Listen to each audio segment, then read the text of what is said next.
Welcome back to the United Podcast, the official Manchester United Supporters Club podcast. And Larry, some big news, some news we've finally been sort of dying for. It has been sort of rumoured for a couple of weeks that Manchester United were set to return down under. We did not know which state, but it has been announced. So obviously, if you are joining us, if you're obviously in Australia, you've been living under a rock, you do know Manchester United will be touring Melbourne. Perth has not been announced yet, but we'll get into that in a little bit.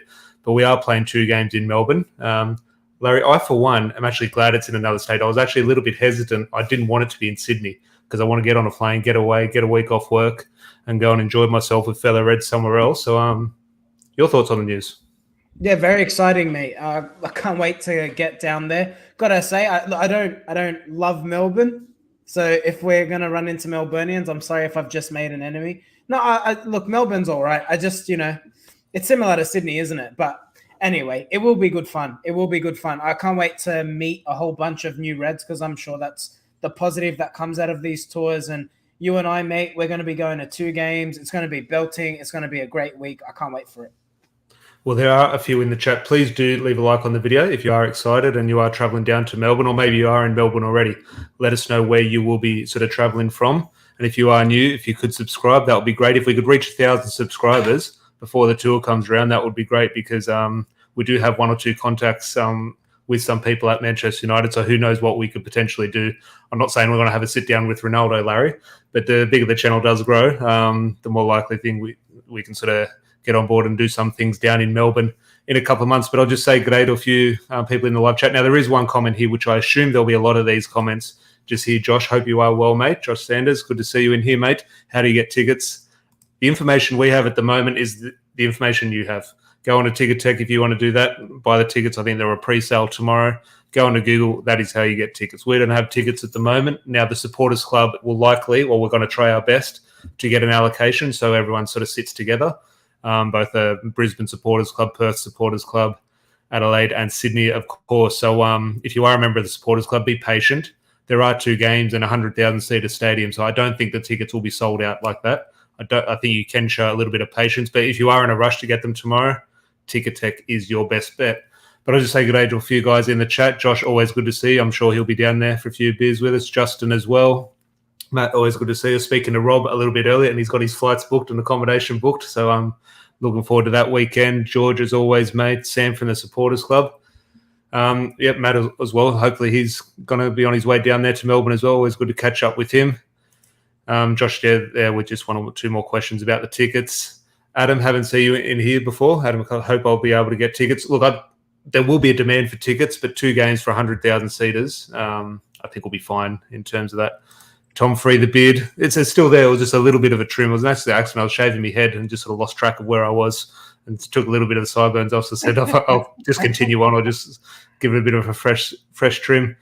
Raphael, sorry for missing out on the weekend. Promise to be back for the next charity match. Yeah, look, we did lose 4-1 in our charity match, unfortunately. But nothing the goalkeeper could have done about any of the goals. George did it. Actually, George was one of the best players on the field, really, even though he did concede 4 goals. And Sam here, second bit of positive news after my rat test this morning. Hope everyone is well. And if everyone could just say hi to Emma. Evening Lads, the madness begins. Emma will be the main person behind this trip in regards to Manchester United fans travelling to Melbourne. She'll get through a lot of work in regards to tickets. So if you do see Emma down in Melbourne, make sure you do buy her a beer. And one more before we get into it, Larry. I want to start discussing United up for a road trip from Sydney. Anyone, feel free, Moyes, but I'll be getting a train. Plane, trains and automobiles. I'll be getting a plane, mate. Enjoy your train ride, Moyes. Enjoy your drive down. I need to watch that movie, Planes, Trains and Automobiles, one of my favourite movies. But Larry, on that, in regards to, I'll just bring it up here in regards to the dates. We are obviously playing Melbourne Victory on July 15th, which is a Friday. Bit of a weird one. Usually those games, the big games in Australia are Saturday night kickoffs. I don't know if AFL or NRL or something is in the way of that, but we are playing Melbourne Victory, which is an A-League team for anyone not here in Australia, on Friday the 15th of July. And then on the Tuesday night, July 19th, against Crystal Palace, both at the MCG. Just your thoughts, well, one, just your thoughts on the 2 opponents there in Melbourne and Crystal Palace, but also in regards to 100,000 seats stadium. Now, MCG, I'm assuming the first game against Melbourne Victory will sell out 100,000 seats. I'm sure that will be the case. But the Tuesday match against Crystal Palace, okay, 2 Premier League teams, and Man United is obviously its own sort of kettle of fish. But Could that not have been moved to the other stadium? Was it Etihad Stadium? I don't think it's called Etihad now. I think it's called Marvel. Just your thoughts on just the announcement of the games and stadiums. This was my biggest gripe about this fixture list coming out. If you've ever been to the MCG, it's a cricket ground. It's a cricket ground. There's no sugarcoating it. It's round. It's far from the pitch when it's turned into a rectangular game, and that's the difficulty with it. I see Emad's comment here should have been an Amy. I mean, Amy only fits 20,000 people. I mean, you just can't do it, unfortunately, and that's the issue with it being in Melbourne. I don't know why Sydney didn't fight harder to get this, to be honest. They came here in 2013, hasn't even looked like happening since. And we're the ones who can hold a rectangular stadium. I know ANZ's not the best, but it's a better experience than the MCG. Well, you're very sort of true in saying that. But as I said at the start, I do prefer a trip away. Perth, I think, was fantastic in 2019, and it is good to get away. But wherever it is, I'm sure, What are your thoughts on the actual preseason games? Because when I was over in Perth the other year, it is very exciting. We had 2 games there, one against Perth Glory and one against Leeds United. In my opinion, the game is the last thing of these preseason tours in regards to a fan. Like when I'm going there for the events or hang out with fellow Reds, etc. The game is almost gets in the way, in my opinion. Now, obviously, when kickoff comes around, I'll be excited to go to the ground and sort of watch football because it'll be a while since we have watched it. It'll be the first game since the season finished. So just your thoughts on the excitement of football in regards to preseason. Is it something you get up for, or is it something that you just sort of go to and have no real sort of emotional investment in? Oh, no, I'll absolutely love it, and I'll definitely put myself in. Well, you have to. I mean, if you've never been on a preseason tour, if you've never had the opportunity to watch Manchester United, just embrace it. Embed yourself deep into all the events and go out there. The one negative I'm going to put on this, and I hate to say this, and I don't mean to insult anyone by this, because if Ronaldo is still at Manchester United, he just attracts a whole different fan base, and I think that has the potential to detract away from the event, which, because there are Manchester United fans and then there's Ronaldo fans. Let's not pretend that those people don't exist, and I would obviously love to see Ronaldo meet, but I think the issue is the chaos around the hotel, the chaos in terms of the stadium, and it dilutes the atmosphere. Just there's so many things because there's going to be Ronaldo fanboys out there who don't support Manchester United, and that for me is a slight negative, but nonetheless, we'll make the most of it. Well, I want to get into the Ronaldo situation. He sort of carries his own topic at times, but I want to get into that in a little bit.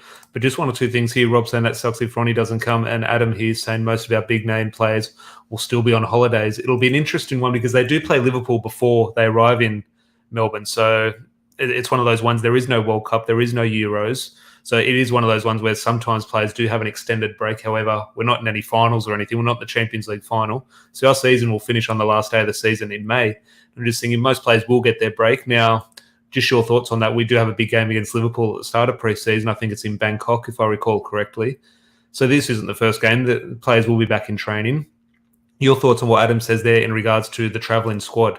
Now, there is always a fear. Now, let's play a hypothetical scenario where Ronaldo is still a Manchester United player. There is still a real possibility that he's not going to be a United player by the time this tour comes around. But let's say he is. A week or 2 into pre-season, could you see Ronaldo doing this trip? Now, forget about what you just said in regards to the fanfare and what's it going to be like, and if that takes away from the trip. I know you're not saying it's going to take away from the trip, but the chaos that ensues. I'm just thinking, is Ronaldo making this trip, or just your thoughts on that one?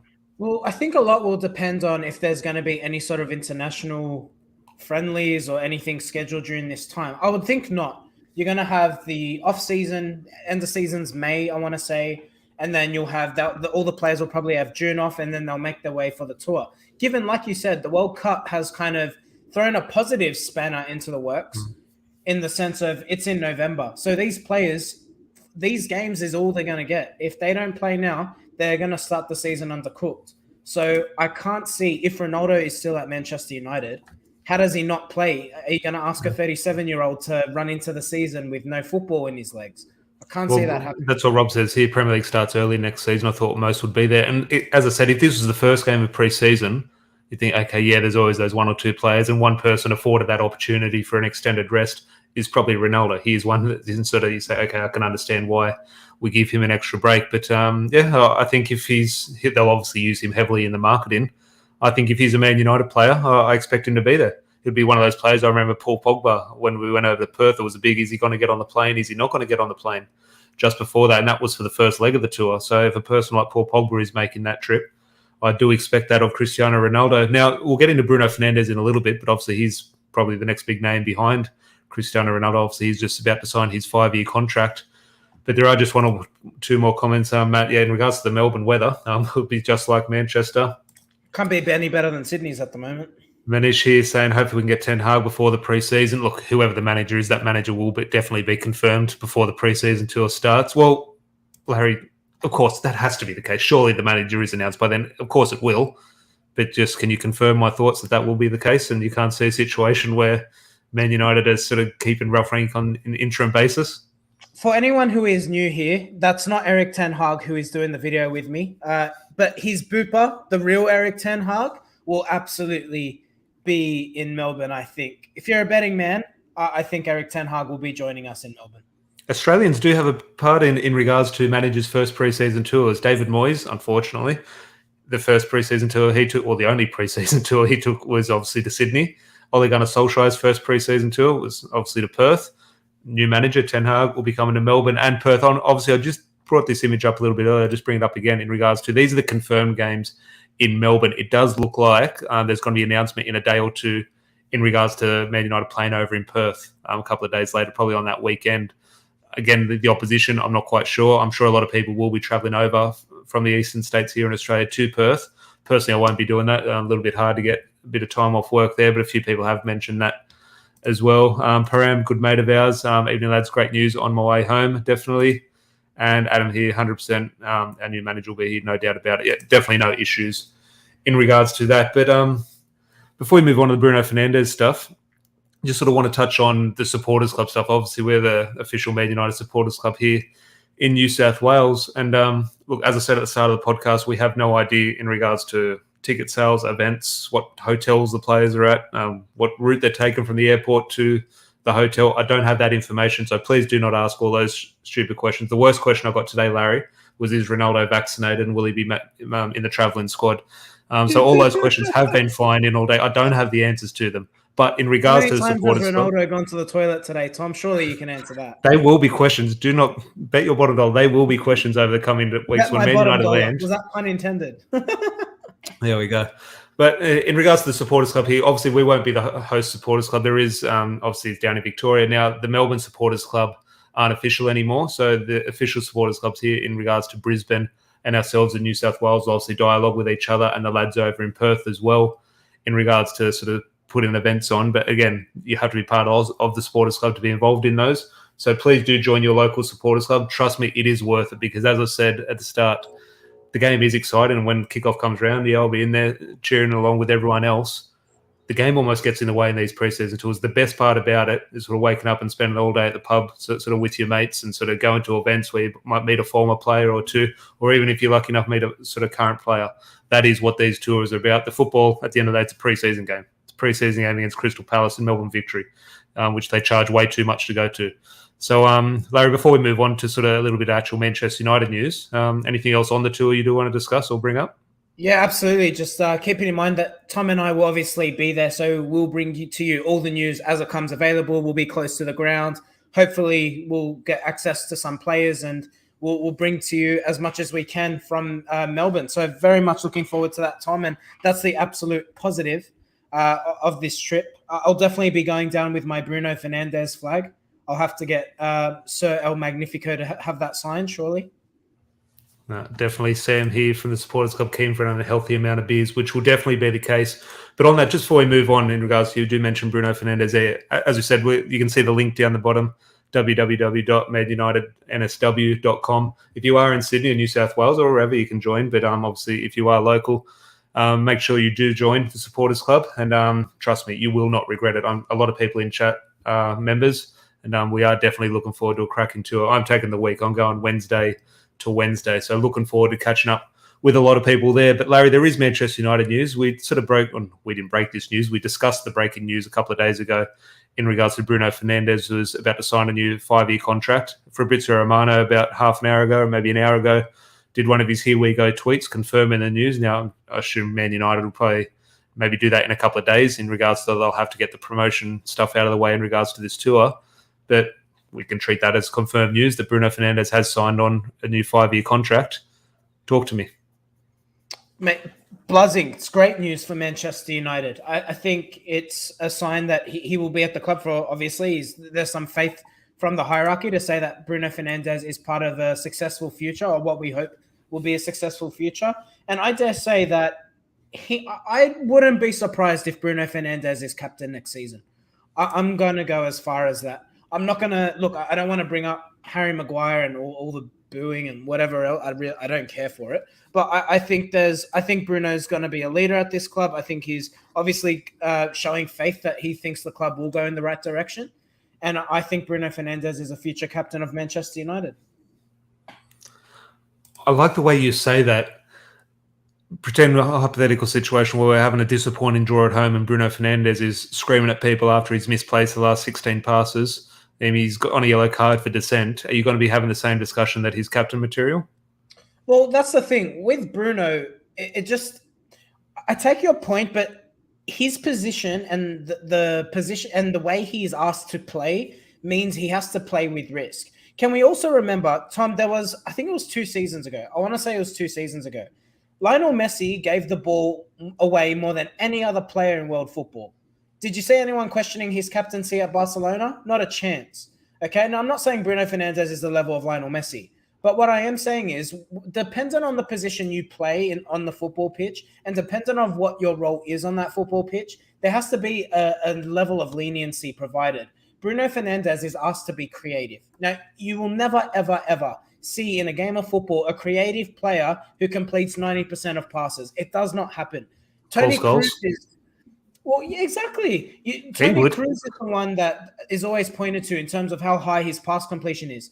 If you go on Real Madrid forums, I promise you they're saying the same things that United fans were saying about Michael Carrick. Sideways passing, boring, always passing backwards. Bruno Fernandes is creative. Yes, he hasn't had the perfect season, but Bruno at his best is one of our best players. He should be the captain of this club for me.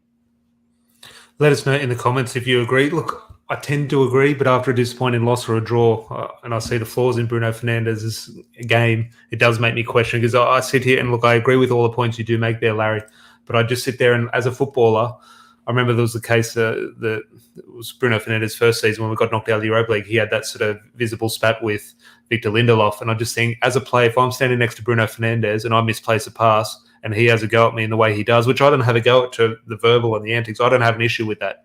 But I have an issue with that if someone's telling me I've misplaced a pass and they've misplaced their last 20. That's where that's going to cause friction.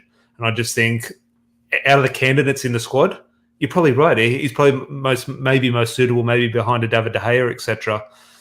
Let's say a prime Cristiano Ronaldo is obviously a different sort of discussion. But there's something about it. I just think it's a mistake giving it to Bruno Fernandes. What were your thoughts when Wayne Rooney was given the captaincy? Do you think that changed his game? Because if now we give the captaincy to Bruno and we have a bit of a word in his ear saying, you got to watch yourself now, you got to be calm and sort of not be sort of stupid and sort of get yellow cards for dissent. I think we had that discussion with Wayne Rooney, and I think it took away from Wayne Rooney's game. So do you think it would take away from Bruno if he gets it on a permanent basis? That's a really valid point, Tom, but I think the difference is Rooney plays with an aggression. I don't think Bruno plays with aggression. I think Bruno plays with intensity. He plays at a high energy level. It's almost, someone made this analogy and it's perfect. Bruno plays, you know, in basketball, how they've got the 30-second shot clock. Bruno plays at times like there's a 30-second shot clock. He has to create in that 30 seconds. He has to score in that 30 seconds. Otherwise, he's going to get hooked. If he just learns to draw his game in a little bit, I think you're going to see a more effective Bruno Fernandes. And I think the captaincy would actually give him that level of responsibility to be that touch more accountable. So when he's going to be creative, which you don't want to take away from his game, but you do want him to think about the repercussions of if it's a 50-50 ball, take it. If it's a 60-40, maybe just keep possession. And I think that level of responsibility might be actually what he needs to actually be that leader that we all want from him. No, definitely. Well, Matt pretty much summed up my thoughts here. And who can do a better job? Bruno's not top of my list, but then I'll go through the other players in the team. I think, well, hang on, he might be. It'll be interesting if the new manager does come in and does something with Harry Maguire in regards to, and Ronaldo stays. Does that just simply mean Ronaldo is going to be captain for a final season? But how many minutes is he going to play under a new manager? So it'll be all up in the air. I don't think we'll get any resolution to that anytime soon. But we'll wrap up in a few minutes. Just one or two more things I do want to bring up. And Fabrizio Romano obviously broke that news that Bruno has agreed a deal or confirmed his contract. But there was the other news. I think it was Fabrizio Romano. Correct me if I'm wrong, Larry. But pretty much coming out and confirming, how can you confirm this, but suggesting that Declan Rice is the number one target for Man United in midfield. And I'm just thinking, one, what do you think of that? Because obviously Declan Rice does sort of split opinion in my books. But again, I come back to the Bruno Fernandes contract. Who's given Bruno Fernandes this contract? Does the new manager agree with giving him a 5-year contract? And if we're saying Declan Rice is our number one target, is it the club's number one target or is it the new manager's number one target? Just where do you stand on this latest link? Yeah, it's an interesting one. I can understand why United would see Declan Rice as a number one target. Fabrizio Romano's made a really interesting point with regards to United's midfield targets, and what the point that the Italian made that I found really interesting was United want a big player. Now, I know this is a criticism of Manchester United. Why do we feel the need to think of the brand? But to be honest, if you look at United's history, Tom, it's always been that they've brought in not just the best up-and-coming player, but also the best English players. It's something that's part of the club's history, but people don't really like to talk about that when the Glazers are in charge because it doesn't necessarily suit a narrative. Look, I think any manager, you and I had this discussion during early at the start of the week. There are some players in world football that any manager would take. I think Declan Rice is that kind of player. Defensively, he definitely shores things up. I think so. He reads the game really well. He progresses the ball well. And if you look at the way his game is trajectorying, it's really positive. I think the way his ball progression, particularly this season, has really impressed me. I think it'd be a good signing. I just think if it's anything like the amount that they're talking about, 100 million. That has to be the sticking point. And when I say sticking point, almost the last straw, I don't think you can. Now, obviously, the club will. If they want him, they'll go out and spend what it takes. They will spend an obscene amount of money. But let's say it is going to be 150. Okay, maybe not 150. Let's say it's going to be 110, 120 million. I still don't do it. That's just too much. I don't care if he's going to be a great footballer. It sets a bad precedent. Because if we go in for Jude Bellingham, in 2 years' time, he's going to cost plus 200 million. If we spent 110 on Declan Rice, Jude Bellingham's over 200 million. I hear you. I'm purely looking at the player's ability. I'm not. When I give you my commentary, I'm not talking about the cost, because the cost is the thing that varies, right? His ability is not what's in question here. His suitability for Manchester United isn't what's in question here. The question is, how much is this going to cost?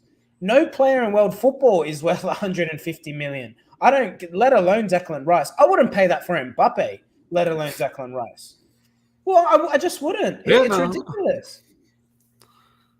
But it is what it is. Like you look back, I remember I was watching a treble review last week in regards to the season review, and they had Dwight York, who was the 17, 18 million pound, which there was outrage over that in regards to what Manchester United brought him in for. But that is a sign of the times, and with inflation, I think that's Alan Shearer at the time was obviously a British record as well. It went on to win the Premier League. So in terms of winning things, you do need to spend a bit of money, and United do need to invest, because ultimately our footballers haven't been of a high enough quality in recent times. But we'll start to wrap up the podcast there. Larry, any other football news in regards to Man United that I've missed besides the tour?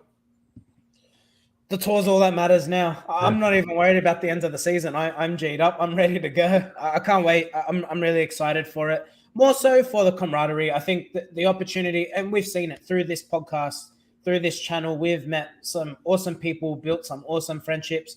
And that's the thing that I really enjoy about these tours. So get yourself to Melbourne. If you're new, make sure you do subscribe. Stay up to date with what we're doing, because we'll definitely be down there. And we're happy to have people on as well. So don't be afraid to come approach us if you see us. And, oh, boy, I can't wait, Tom. It's going to be awesome. No, definitely. As I said at the start, and you can see the ticket banner along the bottom, make sure if you are in Sydney, you've signed up to our supporters club, so you can sort of have all the access to, if we do have any sort of potential events with former players or anything like that, they are really the highlights of the tour. The game sort of is what it is, but at the end of the day, it is pre-season. It is more about sort of the fan interaction and everything else that comes along with supporting Man United. Sometimes the football does ruin it for us, but the football is back this weekend, Larry. We will maybe do a preview. Obviously, Leicester on the weekend, so maybe tomorrow's Friday night pint, we can do a bit of a preview. And that's weird. We're going to have to get the old start 11 sort of graphics out and see who's injured. Cavani's injured. Shock.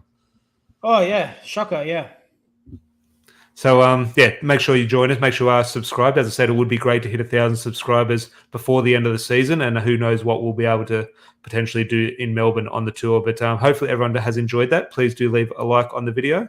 Subscribe if you're new. And Larry, I'll chat to you tomorrow.